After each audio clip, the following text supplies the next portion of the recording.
पीर साहिब रहम कीजिए, मेरे पीर, मैं कभी भी आपका बुरा न चाहूंगा, मेरी जान न लीजिए। खामोश हो जाओ वरना अंजाम बुरा होगा। सिपाही चिल्लाया और फजलुद्दीन ने अपने भांजे की आवाज पहचान दी। ठहरो, ख्वाजा अब्दुल्ला ने ताहिर को हुक्म दिया। हाथ पैर बांध दो, इसके लिए इतना ही काफी है, और दूसरा वाला तो बेहोश ही हो चुका है, मैं देखता हूँ। फजलुद्दीन ताहिर और ख्वाजा अब्दुल्ला की तरफ लपका। मोहतरम उस्ताद, मेरे भांजे, ताहिर जान, मेरे निजात दहिंदा। ख्वाजा अब्दुल्ला मीरे इमारत को मोहब्बत भरे अंदाज में लेकिन मजबूती के साथ सहारा देता हुआ मुश्कें खोले बगैर ही इहाते में ले आया। यहाँ उसने दरवाजे के ऊपर रखे हुए चिराग की रोशनी में फजलुद्दीन के हाथों पर बंधी हुई रस्सी खंजर से काट दी। ताहिर और उसका साथी दूसरे पहरेदार को भी घसीट कर कोठड़ी में ले गए और बाहर से दरवाजा बंद कर दिया। मेरे अजीज भांजे, खुदा ने तुम्हें यहाँ कैसे भेज दिया? मैं समरकंद से आया हूँ कासिद बनकर। मिर्जा बाबर की सेहत कैसी है? वो सेहतयाब हो चुके हैं, मदद के लिए जल्द ही यहाँ पहुँचने को हैं। उन्हें मालूम है कि अंदजान पर दुश्मनों ने कब्जा कर लिया है? अभी तक तो नहीं, यही तो मुसीबत है। ख्वाजा अब्दुल्ला ने चुपके से कहा। आहिस्ता आहिस्ता बोलिए, मेहरबानी करके आहिस्ता आहिस्ता। ताहिर ने मामू को अपने घोड़े पर बिठा लिया और वो लोग धीरे धीरे बड़ी चौकसी के साथ शहर से बाहर निकलने लगे। खुशकिस्मती से रास्ते में उन्हें कोई भी न मिला। फातिहीन तो घरों को लूटने में मसरूफ थे। 3 घोड़ों पर सवार ये चारों अफराद फसील के पास पहुंच गए। वहां भी कोई मौजूद न था। बाहर उतरने के लिए मौजूद तरीन जगह यही है, ख्वाजा अब्दुल्ला ने कहा, जिसने एक बार भी अपनी आवाज ऊंची नहीं होने दी थी। ताहिर के साथी ने लिपटी हुई रस्सी का एक बड़ा सा गोला खिरजी से निकाला। ताहिर ने रस्सी फसील पर फेंकी और उसके सहारे वो चारों फसील के ऊपर चढ़ गए। ख्वाजा अब्दुल्ला फजलुद्दीन के पास ही खड़ा हुआ था। दरवाजे से होकर बाहर निकलना खतरनाक था। मैं समझ रहा हूँ पीर साहिब, शुक्रिया उस्ताद मोहतरम। उसने अपनी बगली जेब से कुछ निकालकर मीरे इमारत को थमा दिया। ये थी अशरफियों से भरी चरमी थैली। हुक्मरां की वालिदा साहिबा मलिका आलिया ने दी है। उन्हें भी मालूम हो गया कि मेरे साथ कैसा सलूक किया गया। खानुम ने अश्कबार होकर मुझसे फरमाया था कि आपकी जान बचाई जानी चाहिए। आप जानते ही हैं कि तंबल खानजादा बेगम को बदनाम करना चाहता है, लेकिन जब तक हम जिंदा हैं मिर्जा बाबर के खानदान की इज्जत पे हरगिज बट्टा न लगने देंगे। सच है ना? बिल्कुल दुरुस्त फरमाया आपने। फजलुद्दीन ने थैली को अंदरूनी जेब में रखते हुए अज़्म के साथ कहा। मैं यहाँ से सीधा जाकर मिर्जा बाबर की खिदमत में हाजिर होऊंगा। सुनिए, ख्वाजा अब्दुल्ला ने कुछ और भी चुपके से कहा, हम और आली नसब खानम आपको एक और ही मशवरा देना चाहते हैं। और उसने अरबी में बात शुरू कर दी। फजलुद्दीन को उसने कभी अरबी पढ़ाई थी, इसीलिए मीरे इमारत उसे उस्ताद कहा करता था। सुनिए, समरकंद तो ताहिर बेग जाएंगे जो कासिद हैं। मुमकिन है मिर्जा बाबर समरकंद से रवाना हो चुके हों और रास्ते में हों। ताहिर बेग उससे मुलाकात कर लेंगे। जहां तक आपका ताल्लुक है, आप नादिर सलाहियतों के मालिक हैं। आपको तो अपना पूरा ख्याल रखना चाहिए। मावरन नहर में खौफ और बगावत की ये लहर जल्द ही खत्म होने वाली नहीं। आपने कभी हरात जाने की ख्वाहिश जाहिर की थी, अब इस ख्वाहिश की तकमील का वक्त आ गया है। फजलुद्दीन की जो पहले हरात में रह चुका था, आंखों में उस शहर तक का बहुत ही तवील रास्ता फिर गया। उस रास्ते में जाने कितने ही खतरनाक मकामात आते थे और इसे तय करने के लिए कई महीने दरकार थे। मीरे इमारत का दिल मगमूम हो गया। मैं इस सब को छोड़ दूं, लेकिन किसकी खातिर? उसके जख्मी हाथ का दर्द, जैसे वो तकरीबन फरामोश कर चुका था, दोबारा जोर पकड़ गया और उसने अपनी दाईं कलाई सहलाई। मैं कैसे? अपने वतन को आखिर कैसे छोड़ दूं मोहतरम उस्ताद? अभी तो आप खुरासान जाइए, जहां अली शेर नवाई रहते हैं, वहीं आपका वतन होगा। बेशक, लेकिन वतन में शायद वापस ना हो सकूं, और घर में मेरी किताबें नक्शे रखे हुए हैं। ताहिर, मैं आपके घर जाकर सारी चीजें अच्छी तरह छुपा दूंगा। आप फिक्र न कीजिए मामू जान। यादें फजलुद्दीन के दिल को तड़पाने लगी। यादें खानजादा बेगम की, जिसका उसे ऐसा लग रहा था अब कभी भी दीदार मुयसर ना होगा। हाँ, वो समझता था कि ख्वाजा अब्दुल्ला और कतलोग निगार खानुम के उसे हरात भेजने के फैसले का एक सबब यकीनन उसके और खानजादा बेगम की मोहब्बत भरे और पेचीदा ताल्लुकात भी थे। इसके लिए बैक वक्त बायसे राहत और बायसे अज़ियत ताल्लुकात। तवील खामोशी के बाद आखिरकार उसने ख्वाजा अब्दुल्ला से कहा, उस्ताद मोहतरम, मिर्जा बाबर के नाम पर हर्फ न आने देने के सिलसिले में आपकी मदद करने के लिए मैं सब कुछ करने को तैयार हूँ, लेकिन आपसे मेरी एक ही इल्तिजा है। मलका साहिबा से कह दीजिएगा कि वो उल्टी सीधी अफवाहों पर यकीन न करें। खानजादा बेगम पर शक करने की कोई वजह नहीं है। वो अपनी पाकदामनी के एतबार से लासानी है, और मैं जानता हूँ कि आप भी इतने ही पाकबाज हैं। अगर हम आपकी ईमानदारी पर एतबार न करते तो भला खतरे में डालकर पहरेदारों को धोखा दे सकते थे। मेरे वहमो गुमान में भी न था कि कभी मुझे ऐसा काम करना पड़ेगा। मेरा हौसला तो ताहिर बेग ने बढ़ाया। लोग कहते हैं ना, दुश्मनों की साजिशों के जवाब में खुद भी चालाकी से काम लेना चाहिए। आपने तो मुझे दूसरी जिंदगी अता कर दी मोहतरम उस्ताद, लेकिन आपसे गुजारिश है कि खुद भी होशियार रहिएगा, और मेरे भांजे तुम भी। मशरिक में उफक का एक हिस्सा जर्द हो चला था। फजलुद्दीन उसी का सिरा अपने जिस्म में बांधने लगा था। फिर मुलाकात होगी मामू जान, इंशाअल्लाह ताला। ताहिर, मेरे नक्शों को, दूसरे तमाम कागजात को कहीं खो न देना। तुम सिपाही हो, तुम्हारे लिए उन्हें हिफाजत से रखना मुश्किल होगा, इसलिए मौका निकालकर उन्हें खानजादा बेगम के हवाले कर देना। सब के सब, सिर्फ नक्शे ही नहीं, समझ गए ना? जरूर, आपकी इस ख्वाहिश से मैं खुद ही शहजादी को मुत्तला कर दूंगा, ख्वाजा अब्दुल्ला ने कहा। नाजरीन, आगे बढ़ने से पहले कमेंट सेक्शन में हमें अपनी आरा से जरूर आगाह कीजिएगा कि आपको हमारी ये सीरीज कैसी लग रही है। आइंदा आने वाली एपिसोड से बाखबर रहने के लिए हमारे चैनल को सब्सक्राइब कर लें और साथ मौजूद बेल आइकॉन को जरूर क्लिक कर लें। शुक्रिया। फजलुद्दीन हर एक से गले मिलकर रुखसत हुआ और 11 रद्दों वाली फसील से नीचे उतर गया। फजलुद्दीन अलसबा ही कवा जाने वाली सड़क पर गामजन हो गया और अगले ही रोज अहमद तंबल के सिपाही ख्वाजा अब्दुल्ला के एक शागिर्द के घर में, जहां वो खुद छुपा हुआ था, जबरदस्ती घुस गए। दरअसल जिंदा की कोठड़ी में बंद पाए जाने वाले पहरेदारों ने तंबल को ये बता दिया था कि फजलुद्दीन को किसने और कैसे आजाद कराया था। अहमद तंबल खुशी से फूला न समाया और घोड़े को सरपट दौड़ाता हुआ उस मकाम पर पहुंचा जहां ख्वाजा अब्दुल्ला जेरे हिरासत था। खाकान दरवाजे की तरफ जाने वाली सड़क पर खवे से खवा छिल रहा था। ख्वाजा अब्दुल्ला मुसल्ला सिपाहियों के हल्के में धीरे धीरे चल रहा था, पर एड़ियों तक लंबा कुर्ता हाथ पीठ के पीछे बंधे हुए और चेहरा उतरा हुआ। इमामे और कुर्ते की सफेदी काली काली, घनी घनी दाढ़ी से ढके हुए चेहरे की स्याही को कुछ और ज्यादा नुमायां कर रही थी। तंबल को रास्ता देने के लिए लोग पीछे हट गए। ख्वाजा अब्दुल्ला को लाने वाले सिपाही ठहर गए और तंबल ने लगाम खींचकर अपने घोड़े को रोक लिया। अरे झूठे पीर, बाबर के कासालेस, हमारे खिलाफ साजिशें करके तेरा जी नहीं भरा और अब हमें दांव देकर उस हरामी को भी कानूनन सजा पाने से छुड़ाकर भगा दिया। मैंने तो सिर्फ एक बेकसूर को नाइंसाफी की मौत से बचाया है। बेकसूर, जाली फरमान और मोहर, ये बेकसूरों के काम थोड़ी हैं। ख्वाजा अब्दुल्ला पर सैकड़ों निगाहें जमी हुई थीं। उसके दिल में ख्याल आया, अगर इस वक्त तंबल से डर जाता हूँ, अगर बौखला उठता हूँ, तो लोग सोचेंगे कि वाकई मुजरिम हूँ। और उसने पुरेतमाद और पुरसुकून नजर आने की कोशिश की। पहरेदारों को तो मैंने मिर्जा बाबर की मोहर दिखाई थी, मैंने तो बस उन्हीं को अंदजान का हुक्मरान तस्लीम किया है। अरे बेईमान, तू अब भी अपने मुरीदों को फरेब देने की कोशिश कर रहा है। और कौन सी मोहरें हो सकती हैं? मिर्जा बाबर का समरकंद में इंतकाल हो चुका है। तख्त के हकदार मिर्जा जहांगीर हैं। मुसलमानों, इस झूठ पर यकीन न कीजिए। खुदा के फजलो करम से मिर्जा बाबर तंदुरुस्त और जिंदा और सलामत हैं। वो अंदजान आ रहे हैं। झूठ तो खुद ही बोल रहा है। लोगों, ये शख्स अपने मुरीदों को फरेब दे रहा है, अपने जुर्म पर पर्दा डालने की कोशिश कर रहा है। इसने एक मुजरिम की, अपने एक यार की फरार हो जाने में एआनत की है। बेईमान को सजाए मौत मिलनी चाहिए। लोगों, संसार कर दीजिए इसे। आप कोई नेक काम करना चाहते हो तो संसार कीजिए इसे। तंबल ने काठी से यूं नीचे लटक कर जैसे घुड़सवारों के मजबूत बकरे को जमीन से उठाने के लिए खेल में हिस्सा ले रहा हो, घोड़े के सुम के करीब से फुर्ती के साथ मुट्ठी के बराबर एक पत्थर उठाया और दोबारा काठी पर बैठकर ख्वाजा अब्दुल्ला पर मार दिया। पत्थर ख्वाजा के कुशादा सीने पर लगा और सफेद कुर्ते पर गुबार की लकीर बनाता हुआ लुढ़क कर जमीन पर गिर गया। अचानक उठने वाले दर्द से ख्वाजा अब्दुल्ला की आंखों में आंसू आ गए। सिपाही झुककर मौजू पत्थर तलाश करने लगे। ख्वाजा अब्दुल्ला पूरी कुव्वत के साथ चिल्लाया, अरे मुसलमानों, आप ये क्या कर रहे हैं? होश में आइए। इतने में उसे हुजूम में एक 20 साला नौजवान दिखाई दिया और उसके जहन में इस वाक़े की याद वाज़ेह तौर पर ताजा हो गई जब एक रोज मीरे आब गांव को सजाए मौत दी गई थी। ये नौजवान दरवेश गांव का बेटा था, अपने बाप की हूबहू तस्वीर।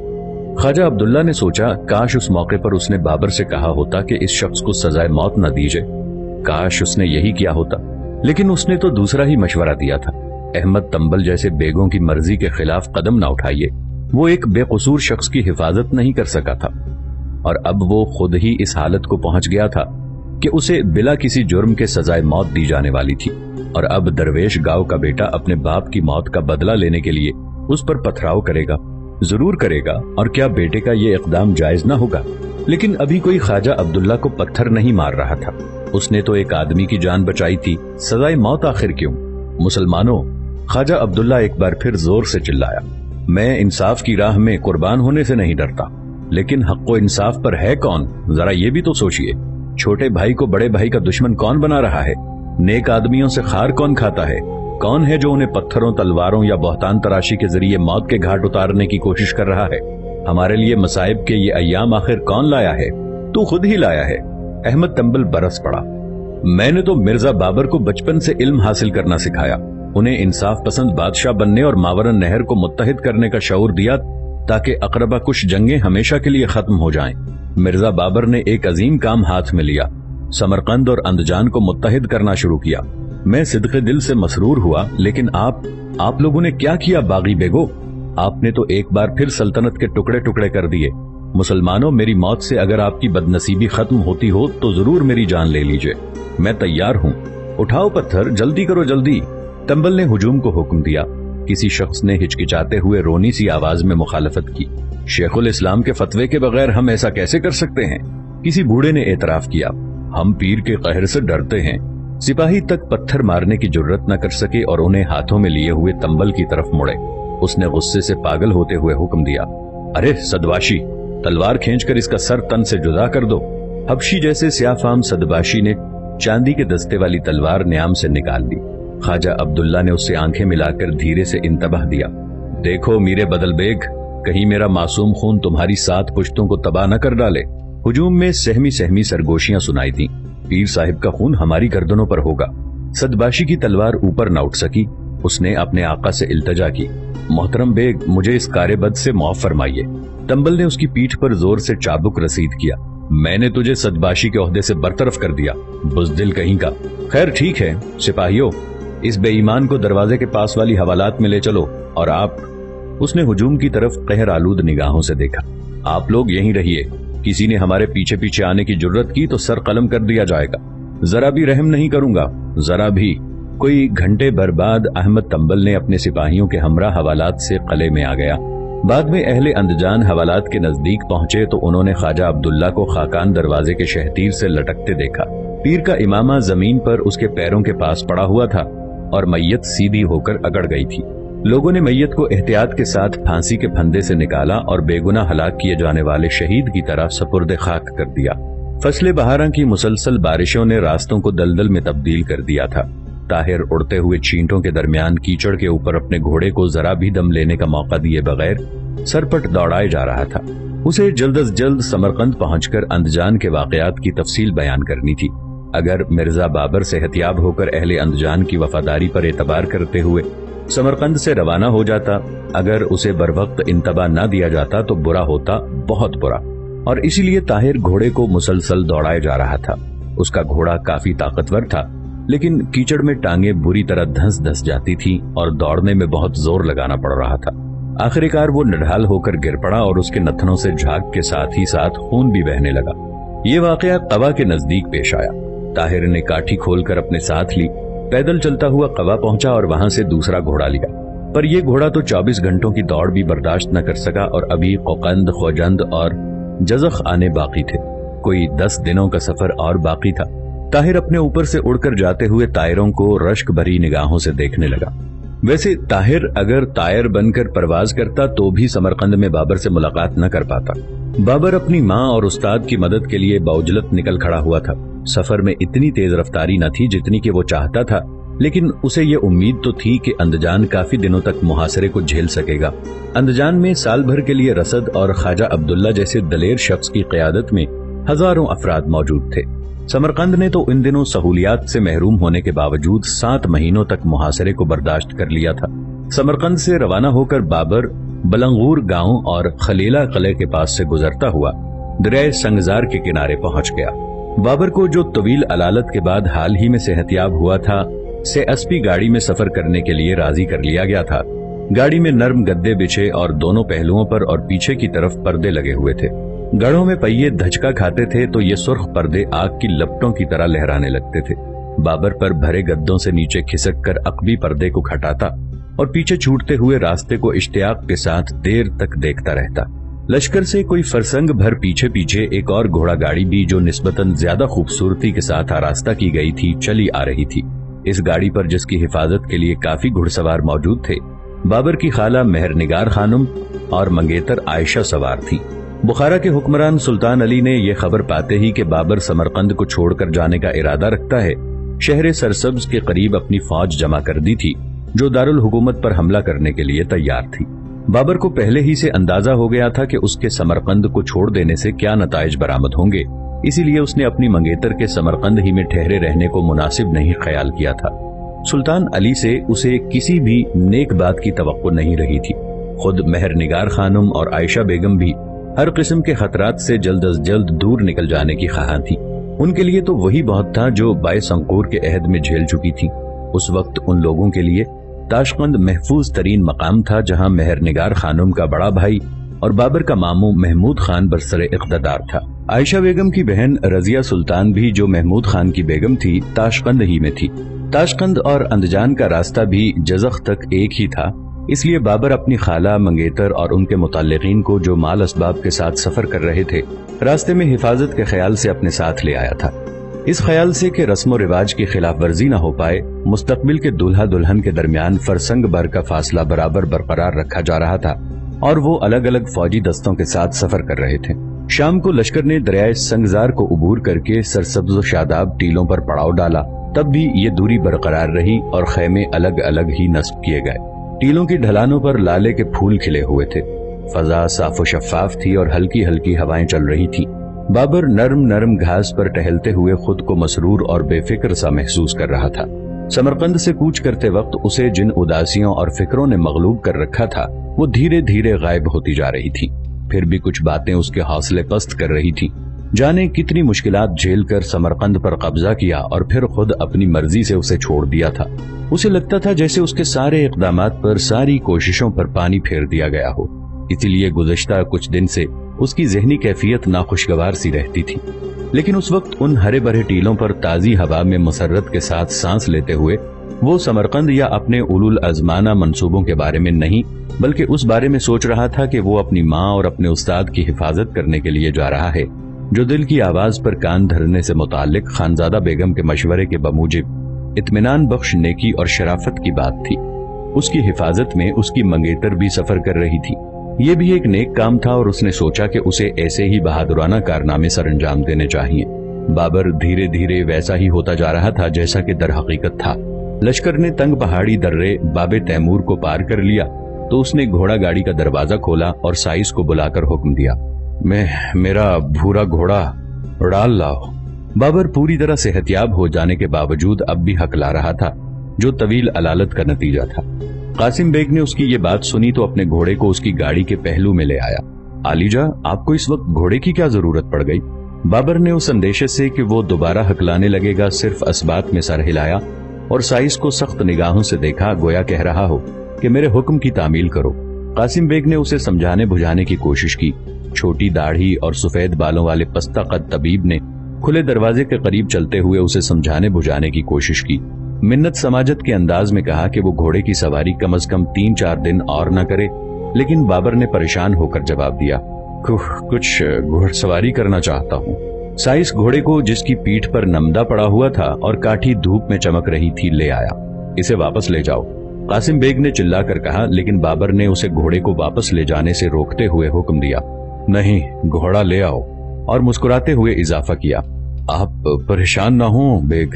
گھوڑا گاڑی روک دی گئی۔ بابر اندر سے نیچے کی گئی، سیڑھیوں سے اتر کر گھوڑے کے پاس گیا، ذرا دیر کھڑا رہا اور پھر اگلی خاش زین کو پکڑ کر اچھلا اور پہلی ہی کوشش میں سوار ہو گیا۔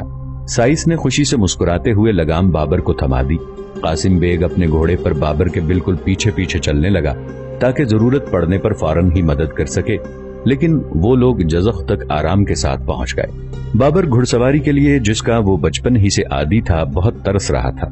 گاڑی کے اندر بچھے ہوئے پردوں کے نرم نرم گدے اسے بستر علالت کی یاد دلا رہے تھے، لیکن بھورے گھوڑے کی شوخ اور پھرتیلی چال نے اس کے جسم کے اندر جیسے شباب کی ان توانائیوں کو بیدار کر دیا جو علالت کے دوران پڑی گھٹ رہی تھی۔ وہ گھوڑے پر جتنا زیادہ فاصلہ طے کرتا جا رہا تھا اتنا ہی زیادہ خود کو تندرست اور توانا محسوس کرتا جا رہا تھا۔ جزخ سے آگے بڑھ کر رات کے لیے ایک بار پھر ہرے بھرے ٹیلوں پر پڑاؤ ڈالا گیا۔ بابر اور اس کی منگیتر کے خیمے یہاں بھی ایک دوسرے سے خاصی دوری پر نصب کیے گئے لیکن بابر کے اس روز گھڑ سواری کرنے کی، خود کو پوری طرح تندرست محسوس کرنے کی خبر اس کی منگیتر اور خالہ تک بھی پہنچ گئی۔ مہر نگار خانم بابر کی خالہ ہونے کے ساتھ ہی ساتھ اس کی منگیتر کے لیے ماں کا درجہ بھی رکھتی تھی، اس لیے اس موقع کو تحائف کے تبادلے کے لیے بہت مناسب تصور کیا گیا۔